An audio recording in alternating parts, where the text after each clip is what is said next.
할렐루야, 반갑습니다. 오늘 수요 예배에 주의 말씀 앞에 모여든 우리 모든 성도 여러분, 말씀의 은혜와 능력이 함께 하시기를 주님의 이름으로 축원합니다. 오늘 이 시간 우리에게 주시는 하나님의 말씀은 마태복음 19장 16절에서 22절까지 말씀입니다. 마태복음 19장 16절에서 22절 말씀 봉독해 드립니다. 어떤 사람이 주께 와서 이르되 선생님이여 내가 무슨 선한 일을 하여야 영생을 얻으리이까? 예수께서 이르시되 어찌하여 선한 일을 내게 묻느냐? 선한 이는 오직 한 분이시니라. 네가 생명에 들어가려면 계명들을 지키라. 이르되 어느 계명이오니까? 예수께서 이르시되 살인하지 말라, 간음하지 말라, 도둑질하지 말라, 거짓 증언하지 말라, 내 부모를 공경하라, 내 이웃을 내 자신과 같이 사랑하라 하신 것이니라. 그 청년이 이르되 이 모든 것을 내가 지켰사온데 아직도 무엇이 부족하니까? 예수께서 이르시되 내가 온전하고자 할진대 가서 내 소유를 팔아 가난한 자들에게 주라. 그리하면 하늘에서 보화가 내게 있으리라. 그리고 와서 나를 따르라 하시니 그 청년이 재물이 많음으로 이 말씀을 듣고 근심하며 가니라. 아멘. 오늘은 크리스천 심플 라이프 오늘 6번째 시간으로 믿음의 손조들의 단순한 삶이라는 주제로 함께 은혜를 나누고자 합니다. 지난 2000년 4월 19일 경기도 성남의 남한산성기슭에 6평 남짓한 조그마한 거처에서 한경직 목사님이 숨을 거두셨습니다. 목사님이 돌아가시면서 유족에게 남긴 것은 40여 년 동안 쓴 1인용 침대, 안경, 해진 양복 몇 벌, 그리고 낡은 성경책이 전부였다고 합니다. 평안남도 평원에서 태어난 그는 1925년 평양 숭실전문학교에서 독립운동가였던 이승훈 선생과 조만식 선생으로부터 애국, 애족, 신앙의 교육을 받게 됩니다. 숭실전문학교에 재학 중에 하나님의 음성을 듣고 나라를 위해 헌신할 수 있는 성직자의 길을 걷기로 결심하게 됐죠. 미국 프리스턴 신학교에서 유학을 마치고 돌아온 후에 한경직 목사님은 영락교회를 섬기면서 우리 한국교회와 또 이 나라 조국의 지도자로서 아주 중요한 일들을 참 많이 행하셨습니다. 그 공로를 인정받아서 1992년에 아시아인 최초이자 한국인 중 유일하게 종교계의 노벨상이라 불리는 태플던상을 수상하게 되기도 했습니다. 이처럼 많은 것을 이뤘고 많은 것을 가질 수 있었던 목사님이셨지만 목사님의 관심은 언제나 소외된 이웃을 향해 있었습니다. 6.25 동란으로 남편을 잃은 여인들이 많아지자 최초로 모자 시설인 다비다 모자원을 설립했습니다. 1952년 무위탁 노인을 위해 영락 경로원을 세웠고요. 전쟁 고아들이 많아지자 미국의 선교사 밥 피어스와 함께 선명회, 즉 오늘날의 월드비전이죠. 이것을 만들어서 구제와 또 구호에 힘썼습니다. 또한 북한 선교를 통해 한국교회가 분단된 조국의 가교적인 역할을 감당하도록 했고 군 선교의 영역을 새롭게 개척하기도 했습니다. 템플턴상 상급이 102만 달러였는데요. 이것도 받자마자 북한을 위한 선교 헌금으로 다 내어놓았습니다. 그러면서 그는 웃으며 이렇게 얘기했습니다. 1분 동안 100만 장자가 되어봤다. 그렇게 껄껄 웃으셨다는 일화가 전해집니다. 요즘 교회가 너무 대형화되었고 세속화되었다는 비판이 한국교회를 향해 있지만 그래도 한국교회에 아직까지 희망이 있다라고 얘기할 수 있는 것은 한국교회 곳곳에 한경직 목사님처럼 청빈과 나눔의 삶을 살아온 목회자들이 있기 때문에 그런 것이지요.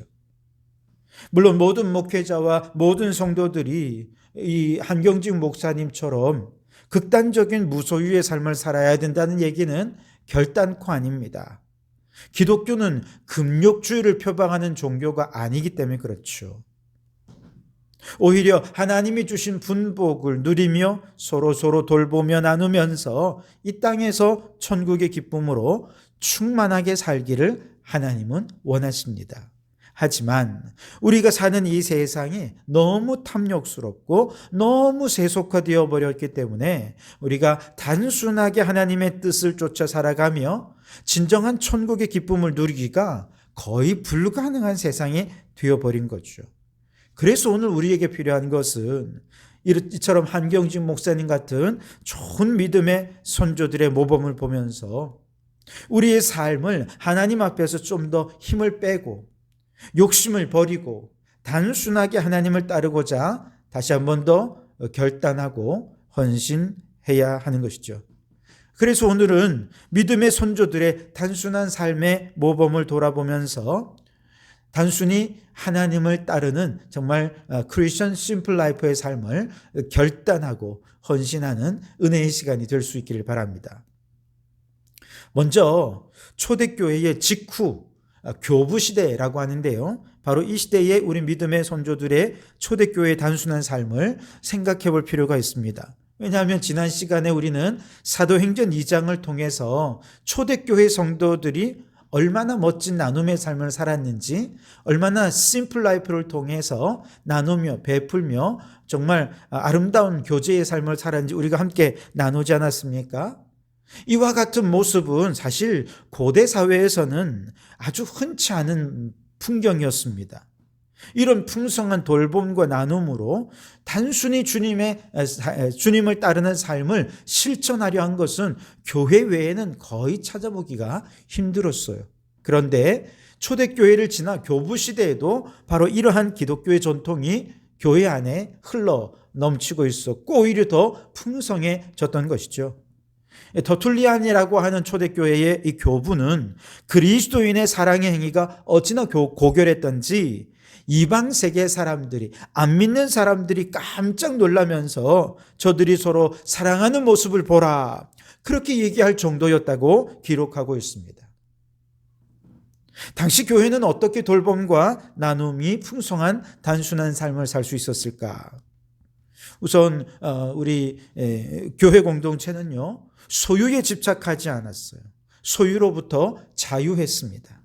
당시 교회의 가르침과 성도의 생활 방식을 모아서 기록해둔 디다케라고 하는 책이 있는데요. 이 책에 보면 당시 교회에서는 성도들에게 이렇게 가르쳤다는 거예요.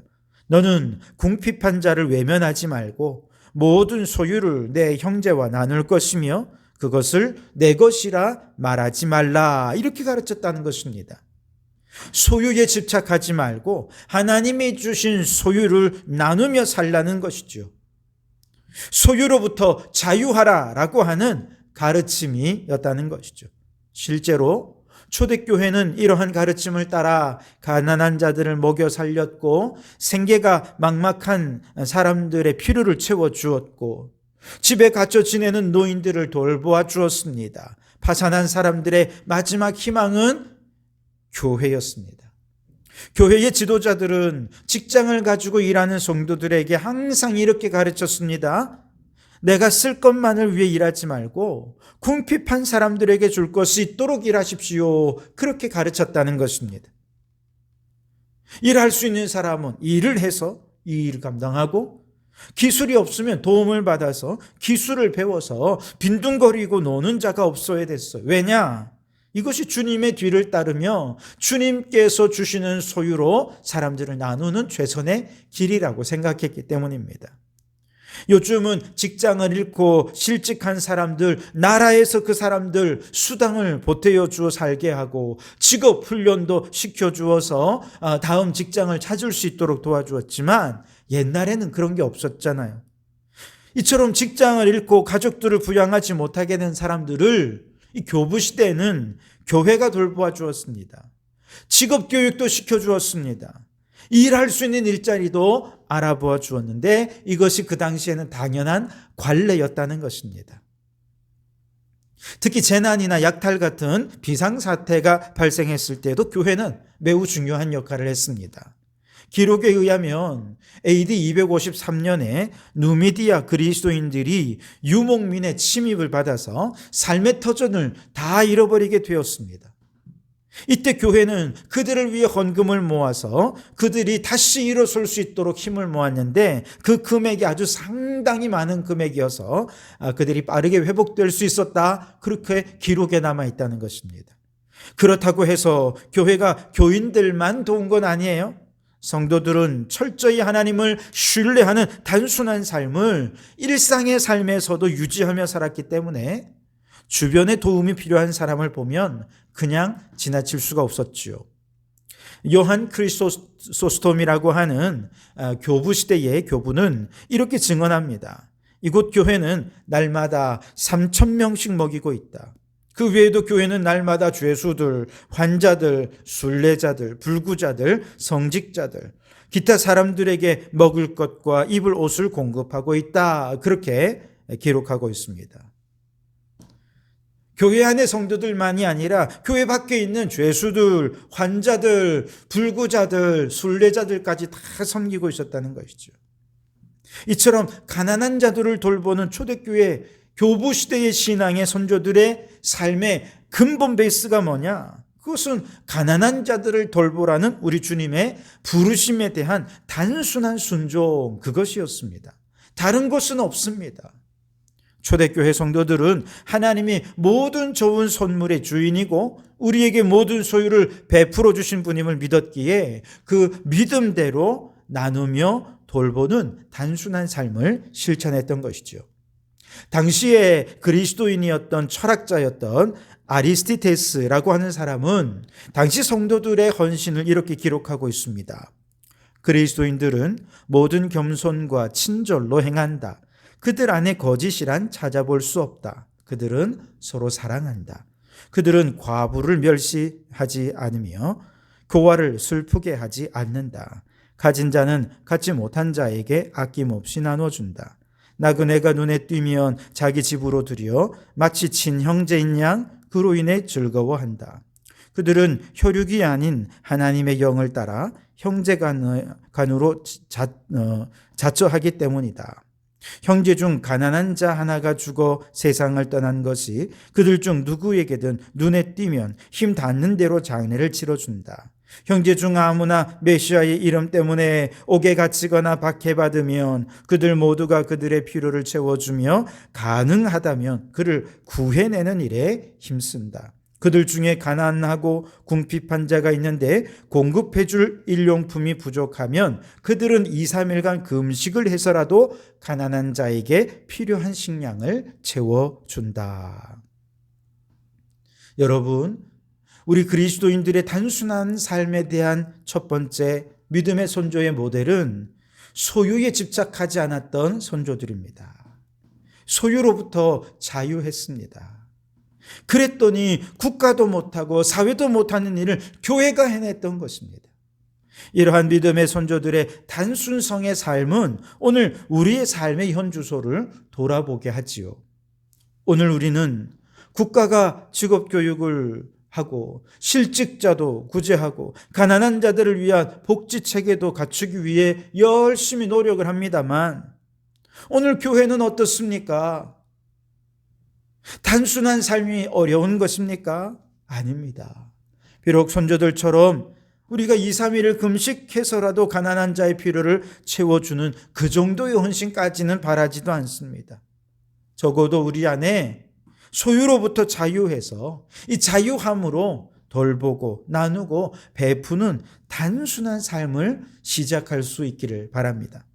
오늘 지금 바로 이곳에서 하나님께서 우리에게 주시는 소유로부터의 자유를 가지고 우리의 이웃을 돌보고 섬기는 이 사명을 감당하는 일꾼으로 살아가시기를 주님의 이름으로 축원합니다. 두 번째로 단순성의 삶을 실천한 믿음의 선조의 모델은 사막의 교부들입니다. 초대 교인들에게 대한 핍박이 어느 정도 가라앉기 시작하자 이제는 그리스도를 증거하기 위해 순교를 선택할 필요가 완전히 사라지게 되었죠. 하지만 복음에 대한 세상의 반감은 여전히 남아있는 상황이었습니다. 그래서 이제 전략이 바뀌어서 교회를 무너뜨리는 방식을 찾는데요. 과거에는 핍박을 통해 교회를 공격했다면 이제는 교회도 세상에 물들도록 동화시키는 방식으로 교회를 향해 공격해 오더라는 것입니다. 사막의 교부들은 바로 이 세상에, 세속적인 세상에 동화되지 않기 위해서 광야로 자신의 몸을 숨긴 사람들이었습니다. 세속적인 물질 만능주의가 세상을 온통 지배해 버렸기 때문에 세상에서 물러나 은둔 생활을 하는 것이 물질 만능주의에 맞설 수 있는 유일한 길이라 생각했던 거죠. 기독교 영성가인 토머스 머튼이라는 분은 그의 책 사막의 지혜라고 하는 책에서 이렇게 썼습니다. 사막의 교부들은 그 당시 사회를 난파당한 배로 보았다. 모든 사람은 저마다 헤엄쳐서 목숨을 부지해야 했다. 그렇게 적고 있습니다. 죄로 인한 타락상, 사회의 세속성의 물결이 마치 난파당한 배처럼 이 세상을 망가뜨리고 있을 때 하나님의 백성으로서 정체성을 지키며 살아남기 위해서 생존을 위해 이들은 사막으로 들어갈 수밖에 없었던 것입니다. 사막은 어떻습니까? 먹을 것도 없고 머리둘 것도 없습니다. 낮에는 뜨겁고 밤에는 너무 춥고 그 속에서 때로는 뱀과 수많은 낯선 짐승들로부터 위협도 받습니다. 그 속에서 우리 믿음의 선조들은 철저한 금욕 생활을 하면서 오로지 기도에만 힘씁니다. 그리고 참된 경건과 단순성의 삶을 회복했던 것이죠. 세상 사람들은 어떻게 하면 더 많은 것을 얻을 수 있을까를 질문했지만 사막의 교부들은 내가 더 버려야 할 것이 무엇인가를 질문했다는 것입니다. 세상 사람들은 어떻게 하면 나 자신을 찾을 수 있을까를 질문했지만 사막의 교부들은 어떻게 하면 나를 잃어버리고 예수님을 찾을 수 있을까를 질문했다는 것이지요. 세상 사람들은 어떻게 하면 친구를 얻고 사람들에게 영향력을 끼칠 수 있을까라고 질문했지만 사막의 교부들은 어떻게 하면 더 하나님을 사랑할 수 있을까라고 질문했다는 것입니다. 주후 4세기경을 살았던 수도사의 아버지라고 불리우는 안토니우스는 18세에 성경을 읽다가 오늘 우리가 읽은 성경 본문인 마태복음 19장 21절 말씀에 가서 내 소유를 팔아 가난한 자들을 주라. 그리고 와서 나를 따르라. 이 말씀에서 하나님의 음성을 들었습니다. 그리고 자신의 누이를 돌봐줄 돈만 따로 떼어놓은 다음 나머지 재산은 다 팔았습니다. 말씀 그대로 했습니다. 가난한 자들에게 모두 나누어 주고 처음에 한동안은 마을의 한 기퉁 위에서 살다가 나중에는 아예 사막으로 들어가서 완전한 고독 속에서 20년간을 지내게 됩니다.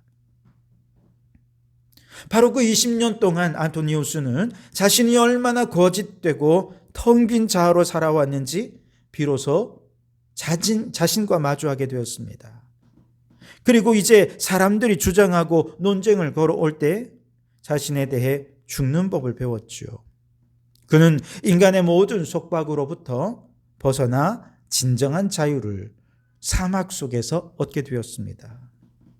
아무것도 없는 사막에 무슨 유혹이 있을까 싶지만 오히려 사막에서 더 먹을 것, 입을 것, 마실 것의 유혹과 이성의 유혹과 명예와 권력의 유혹, 수많은 사탄의 유혹이 거칠게 그를 몰아닥쳤습니다. 그런데 20년의 이러한 수도 생활을 마치고 사막을 떠날 때쯤 그는 사탄의 그 어떤 유혹에도 쉽게 넘어지지 않는 그렇게 옛 자아는 버리고 하나님만 뜨겁게 사랑하는 새 사람으로 변해 있을 수 있었다는 거예요. 사막의 교부들은 그렇게 사막에서 기도 훈련을 통해 하나님께만 향하는 단순한 삶을 훈련해 갔던 것이죠. 복잡한 듯이 보이는 이 세상살이 속에서 염려하고 근심하고 불안하며 살아가는 이유는 결국 나를 유혹하는 외부적인 어떤 것이 아니라 그 모든 유혹에 너무 쉽게 반응하고 너무 쉽게 무너져버리는 나의 옛 자아 때문이었던 것이죠. 사막의 교부들을 철저히 금욕적인 기도 생활을 통해 옛 자아를 버리고 하나님만 사랑하는 단순성의 힘으로 살아가는 새 자아를 덧입게 된 것이지요. 물론 오늘날 우리 모든 성도들이 사막의 교부들처럼 현실의 삶, 도시의 삶을 다 버리고 극단적인 금욕 생활을 위해 저 깊은 산속이나 오지에 들어가야 한다. 이 얘기는 결코 아닙니다. 서두에도 말씀드렸듯이 기독교는 금욕의 종교가 아니에요. 그러나 그들을 통해 우리가 배울 것이 있다는 거예요. 오늘 우리가 처해 있는 현실이 세속의 바다 한가운데서 난파당한 배가 되어서 점점 세속화의 물결 속에 교회조차도 가라앉고 있는 걸 우리가 직시해야 된다는 것이죠. 그렇다면 오늘 우리가 해야 될 일은 사막의 교부들이 기도의 훈련을 통해서 옛 자아를 버리고 새 자아를 입었던 것처럼 우리도 기도를 통해서 하나님을 향해 단순한 삶에 특단의 결단이 있어야 된다는 것이죠. 오늘 말씀 다시 한번 새기면 21절에 내가 온전하고자 할진대 가서 내 소유를 팔아 가난한 자들에게 주라. 그리하면 하늘에서 보화가 내게 있으리라. 그리고 와서 나를 따르라. 여러분, 이 말씀을 내 모든 재산을 다 팔아 그냥 교회 안에서만 살아라. 신앙생활만 해라. 직장도 다니지 말고 사회생활도 하지 말고 교회 생활만 해야 영생 얻을 수 있다. 여러분, 이 얘기가 결코 아닙니다. 이 말씀은 소유에 대한 자유를 선포하는 것이죠. 소유에 집착하다가 물질의 조종을 당하는 불행한 인생 되지 말고 자유를 선포하고 자유자로 살라는 것입니다. 아브라함에게 이삭을 제물로 바치라 말씀하신 하나님께서 이 명령을 통해 요구하시는 핵심은 이삭에 대한 집착을 죽이라는 명령이었습니다. 나의 옛 자아를 죽이고 하나님만 의지하는 단순한 삶의 새 자아를 입으라는 것이죠. 실제로 이삭을 죽였습니까? 아니었죠. 하나님 앞에 그만큼 온전한 결단과 의지를 보여드릴 때 하나님께서는 이삭을 죽이기를 멈추도록 하시고 아브라함의 의를, 믿음을 칭찬해 주셨던 것입니다. 솔로몬이 왕으로서 부와 명예와 권력을 하나님 앞에 구하지 않았어요. 오직 기도하며 1000번제를 통해 지혜를 구했습니다. 하나님께서 그를 기뻐하시면서 부와 명예도 허락해 주셨습니다. 오늘 우리도 마찬가지죠. 재산과 소유를 다 포기하는 것이 단순한 삶이 아니고 소유에 대한 집착을 버리고 자유를 선언하라는 것입니다. 어떻게 해요? 기도를 통해서. 사막의 교부들이 그렇게 금욕적인 기도 생활을 통해, 기도 훈련을 통해 옛 자아를 버리고 새 자아를 입었던 것처럼 우리도 기도의 훈련을 통해서 오직 하나님을 향하는 단순한 삶을 훈련해 나아갈 때 하나님께서는 이 세상 속에서 자유한 그 속에서 물질도 주시고 부와 명예도 더해 주실 줄 믿습니다. 여러분, 오늘은 믿음의 선조들에게서 배우는 심플 라이프에 대해 함께 생각해 보았습니다. 초대교회 이후 교부 시대의 많은 교회들은 소유로부터 자유를 누렸기에 초대교회 신앙을 따라 베풀고 나누면서 단순한 삶의 축복의 통로가 되었습니다. 뿐만 아니라 사막의 교부들이 비록 현실을 떠나 사막으로 들어갔지만 결국 그들이 마주한 것은 소유의 집착을 버리지 못한 불행한 자기 자신이었습니다. 그때 그들은 오직 기도로 자신의 옛 자아를 버리고 하나님만 의지하는 새 사람을 덧입게 되면서 마귀에 대해 승리하고 진정한 하나님을 향한 단순한 삶, 심플 라이프를 시작할 수 있었던 것이죠. 여러분, 오늘 우리도 이러한 믿음의 선조들의 심플 라이프의 모범을 따라 크리스천 심플 라이프를 잘 훈련해서 모든 소유로부터 자유하십시오. 기도 훈련을 통해서 그 자유를 익히십시오. 그래서 마귀로부터 승리하고 어떤 유혹에도 넘어지지 않는 강인한 믿음 잘 훈련하셔서 단순한 삶으로 우리 이웃들에게 더 많이 주의 사랑을 나누고 베푸는 축복의 통로로 쓰임받는 성도들이 되시기를 주님의 이름으로 축원합니다. 기도하겠습니다. 하나님 아버지 감사합니다. 오늘 믿음의 선조들의 단순한 삶을 통해서 다시 한번 우리의 신앙을 돌아보게 하시니 감사합니다. 오 주여, 세속의 바다 가운데 난파된 배처럼 오늘날 한국교회도 세속과의 물결이 계속해서 교회 안으로 들어차고 있는 이때에 오 주여, 모든 소유의 집착으로부터 자유하게 해 주시옵소서. 내 힘으로는 할 수 없습니다.